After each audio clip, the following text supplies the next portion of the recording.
Merci et bonjour à tous. Je suis impressionnée du nombre de participants et je remercie chaleureusement tous les organisateurs de me permettre de modérer cette journée et de participer aux débats qui vont s'avérer passionnants, je n'en doute pas. Alors je vais être très, très brève, très rapide. Donc moi je suis, comme on l'a dit, pédiatre. Je m'occupe de surpoids de l'enfant depuis de très nombreuses années maintenant et bien sûr intéressée forcément par l'alimentation et la nutrition. Et je coordonne actuellement les 2 centres spécialisés obésité de la région PACA. Et je ne voudrais pas qu'on oublie l'activité physique.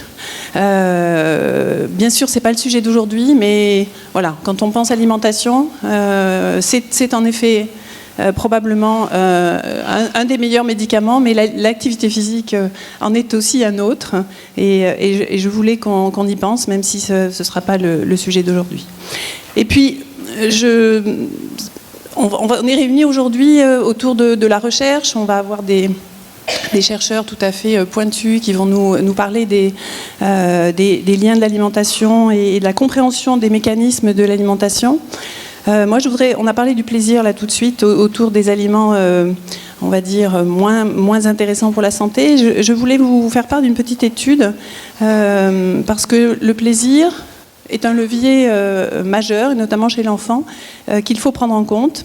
Il faut se poser la question de savoir s'il faut parler santé, par exemple, aux enfants ou au public qu'on va avoir devant nous quand on est professionnel de santé.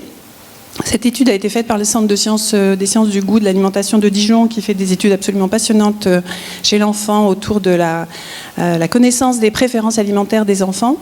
Une toute petite étude qui a pris des enfants, leur a demandé de relier le mot alimentation à d'autres mots. Alors certains mots étaient liés à tout ce qui concerne la santé, la force, éviter les maladies, ne pas grossir. Et les autres mots étaient plutôt autour du plaisir, c'est bon, être ensemble, goûter, etc. On a demandé donc aux enfants de faire ces choix et ensuite on les a classés en 2 groupes. Un groupe qui reliait plutôt l'alimentation à tout ce qui était santé et un autre groupe qui reliait l'alimentation aux notions de plaisir. Et puis ensuite c'était l'heure du repas, on leur a offert un buffet, on leur a demandé de faire des choix pour leur repas et puis on a regardé ce que ces enfants avaient choisi et notamment en fonction de ces 2 groupes.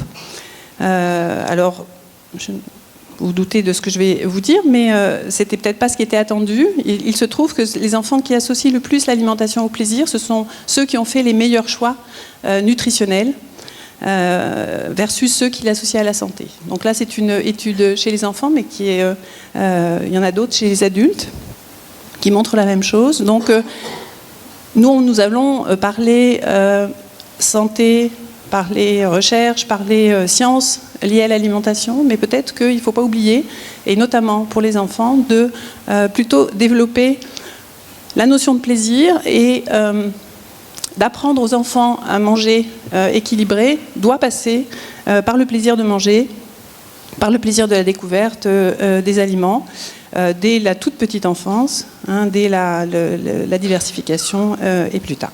Voilà, c'était le seul message que je voulais passer en introduction de cette journée.